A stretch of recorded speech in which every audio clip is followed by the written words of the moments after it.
Wildcats football. Wildcats football. Wildcats football. Wildcats football. Wildcats football. Well, if you're number one for Kevin Sumlin at Arizona coming up this season is anything like his opening year when he was at Texas A&M back in 2012, Arizona's going to be pretty hard to beat. Now remember, Sumlin, 2012, opening year at College Station, 11-2 record, and had the Heisman winning trophy quarterback in the dynamic Johnny Manziel. Well, you fast forward 6 years later, I know that A&M was never able to reach quite that same success after that, and eventually that costed someone his job. But now he takes over for the fired Rich Rodriguez. And the great thing for Sumlin, he doesn't have to worry about facing the likes of Alabama, Auburn, and LSU every year in the rugged SEC. The Pac-12 South is going to be a little bit more of a division that someone should be compatible for. And I expect big things from Arizona this season. And it helps to have a dynamic quarterback in year number one in the Kevin Sumlin era. That's happened before. It's now Khalil Tate. And Tate last year put up nice rushing numbers, which we'll talk about in a second. But Tate is the number one quarterback in the Pac-12. You also get Noel Manzoni, the offensive coordinator under someone at A&M. He comes aboard, and this should help the passing game quite a bit. Now, Tate last year, the passing numbers aren't going to knock your socks off. About 1,600 yards through the air, 14 touchdowns, and 9 picks. Have to cut down those interceptions. But Tate, as a runner, oh my gosh, he can fly. Over 1,400 yards rushing. In fact, 1,411 yards on the ground. That's more rushing yardage than all Big Ten running back J.K. Dobbins of Ohio State. The numbers for Tate are that impressive on the ground. 12 rushing touchdowns as well. 9 yards a carry. Don't expect that to change much in terms of yards per carry, but do expect Tate to really utilize his receivers more, and he's got quite a few coming back. Tony Ellison and Sean Brown. Granted, both are not tall receivers, but they can get open. Brown last year, 43 receptions and had 6 scores. And it helps that Sean Poindexter got a 5th year of eligibility. He's 6'4" or 6'5", somewhere in that department. So at least Tate, once again, will have a tall target to throw to. The tight end also returns to in Bryce Wolma, a position that Arizona is going to be deep in the tight end spots. Well, the running game, well, pretty much it was Tate. But he also had a true running back to assist in J.J. Taylor. You get him back. But other than that, the backfield is thin as far as the depth chart goes. And so is offensive line. This is probably the biggest concern that you would have for an Arizona offense that was tops last season in the Pac-12 in total and rushing offense, as well as scoring. They averaged 41 points per game.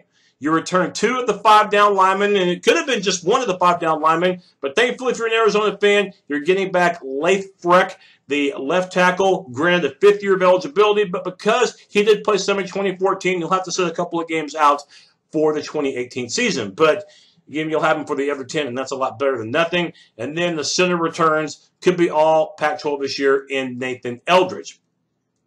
Well, the defense for Arizona, it definitely needs some work, but it's been that way in recent seasons. This is not exactly a newsflash, but what was a newsflash to me, I thought, was the fact that Marcel Yates, the defensive coordinator under Rich Rodriguez, you would normally think that when the head coach is fired, then that means that the defensive coordinator is not retained by the future head coach, in this case, Kevin Sumlin. Well, contrary mon frere, because you got to remember something. Marcel Yates coached under Kevin Sumlin at A&M, co-defensive coordinator in 2012 and 2013, so familiarity in this case is giving Yates another shot. And normally I would not have excuses for the Arizona defense being as bad as they've been.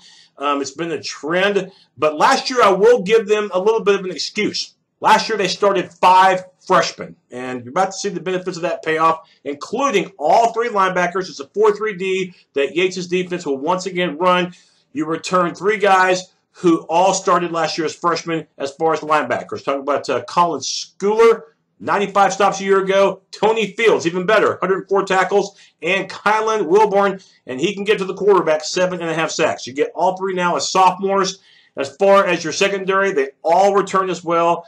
Couple of players who started last year as freshmen, including Scotty Young at a safety. And you have both corners back, including the sophomore Lorenzo Burns, who had 5 interceptions as a freshman last year, and Jace Whitaker at the other side of the field, playing the other corner.